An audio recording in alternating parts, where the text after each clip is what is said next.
நிறைய பேர் வந்து ஓலா ஷேர் வந்து லாங் டேர்முக்கு வாங்கலாமான்னு கேட்குறீங்க.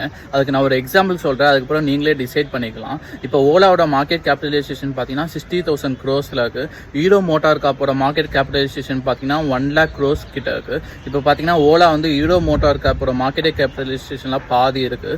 ஸோ வந்து ஓலா பார்த்தீங்கன்னா ஹீரோ மோட்டார் காப்போட நெட் ப்ராஃபிட்லையும் பாதியாச்சும் இப்போ பண்ணணும். பட் அந்தளவுக்கு பண்ணுறாங்களான்னு கேட்டிங்கன்னா உங்களுக்கே ஆன்சர் தெரியும், கண்டிப்பாக பண்ணலை. சரி, அப்புறம் ஏன் இவ்வளோ மார்க்கெட் கேபிட்டலைசேஷன் இருக்குன்னு பார்த்தீங்கன்னா ஃபியூச்சர் பார்த்தீங்கன்னா இனி EV வெஹிக்கிள்ஸ் தான். அதில் வந்து ஓலா கண்டிப்பாக வந்து டாப் 5 பிளேயர்ஸில் இருப்பாங்க.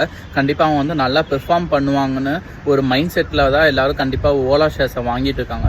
இது வந்து நடக்கலாம், நடக்காமையும் போகலாம். ஓலாக்கு காம்படிஷன்ஸ் ஹீரோ மோட்டார் காப், பஜாஜ், டிவிஎஸ் எல்லாம் இருக்காங்க. நான் ஓலா ஷேர்ஸ் வாங்குவீங்களான்னு கேட்டிங்கன்னா நான் கண்டிப்பாக வாங்க மாட்டேன். ஏன்னா இது வந்து கால்குலேட்டர் ரிஸ்க் இல்லாமல் ஹை ரிஸ்க்காக இருக்குது. இப்போ நீங்கள் ஓலா ஷேர்ஸ் வாங்குவீங்கன்னா ஹை ரிஸ்க் எடுக்க ரெடியாக இருந்து லாங் டேர்முக்கு நீங்கள் ஹோல்ட் பண்ண ரெடியாக இருந்தால் மட்டும் ஓலா ஷேர்ஸ் வந்து நீங்கள் கன்சிடர் பண்ணலாம்.